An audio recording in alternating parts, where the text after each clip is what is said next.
Hi friends, welcome to Z square. Heroine Kanaka. Telugu చలనచిత్ర రంగానికి పితామహుడు శ్రీ రఘుపతి వెంకయ్య నాయుడు గారి మునిమనోరాలు లెజెండరీ హీరోయిన్ దేవికకు ఏకైక కూతురు. శ్రీమద్ విరాట్ పోతులూరు వీరబ్రహ్మేంద్ర స్వామి చరిత్ర ఆ మూవీలో దేవిక గారు చివరిగా నటించారు. 2002లో ఆమె మరణించారు. అప్పటి వరకు స్టార్ హీరోయిన్గా ఉన్న ఆమె కూతురు కనక ఒక్కసారిగా డీలా పడిపోయారు.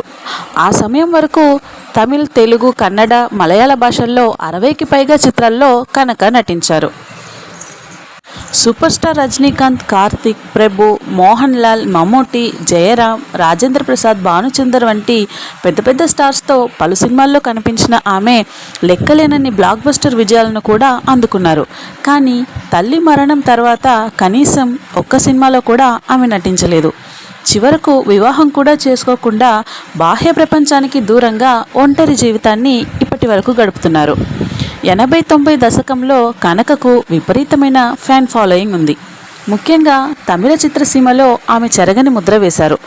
తల్లి దేవిక మరణం తర్వాత ఆమె ఒంటరైపోయారు. దీంతో ఆమె వ్యక్తిగత జీవితం గురించి రకరకాల పుకార్లు చక్కర్లు కొట్టాయి. ఆమెను ఎవరో పెళ్లి చేసుకొని వదిలేశారని వార్తలు వచ్చాయి. బాహ్య ప్రపంచానికి దూరంగా ఉన్న ఆమె వీటిని పట్టించుకోలేదు.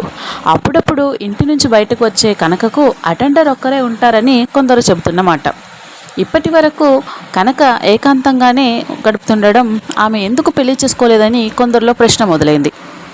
కనక గురించి కొందరు సీనియర్ జర్నలిస్టులు చెబుతున్న దాని ప్రకారం ఆమె అప్పట్లోనే BA చదివారని, తల్లితో పాటుగా సినిమా షూటింగ్స్ వెళ్తున్న క్రమంలో వారి కుటుంబానికి రామచంద్రన్ అనే వ్యక్తి దగ్గర అవ్వడం జరిగిందని చెబుతారు.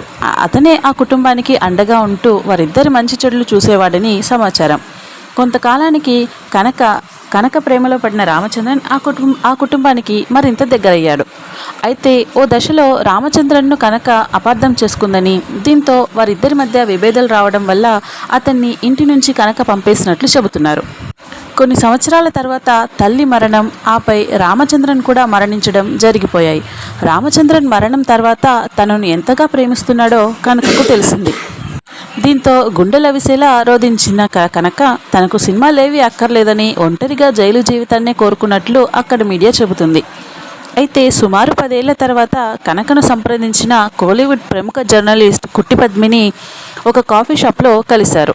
10 ఏళ్ల పాటు బయట ప్రపంచంలో కనక కనిపించకపోవడంతో అందరూ చనిపోయిందని అనుకున్నారు. ఏకంగా ప్రముఖ పత్రికలు కూడా ఆ వార్తను ప్రచురించాయి. దీంతో కొందరు మీడియా వారు ఆమె ఇంటికి వెళ్ళేసరికి అక్కడ ఎదురుగా కనక కనిపించారు. తాను బతికే ఉన్నానని వదంతులకు వివరణ ఇచ్చుకోవాల్సి వచ్చింది. అలా తల్లి మరణం తర్వాత కనక జీవితం ఒక్కసారిగా మారిపోయింది. 41 ఏళ్ల వయసులో ఆమె ఒంటరిగానే ఒక పాత ఇంటిలో జీవిస్తున్నారు. ఫ్రెండ్స్, ఈ వీడియో మీకు నచ్చినట్లయితే లైక్ చేయండి, షేర్ చేయండి, సబ్స్క్రైబ్ చేయండి. Thank you for watching.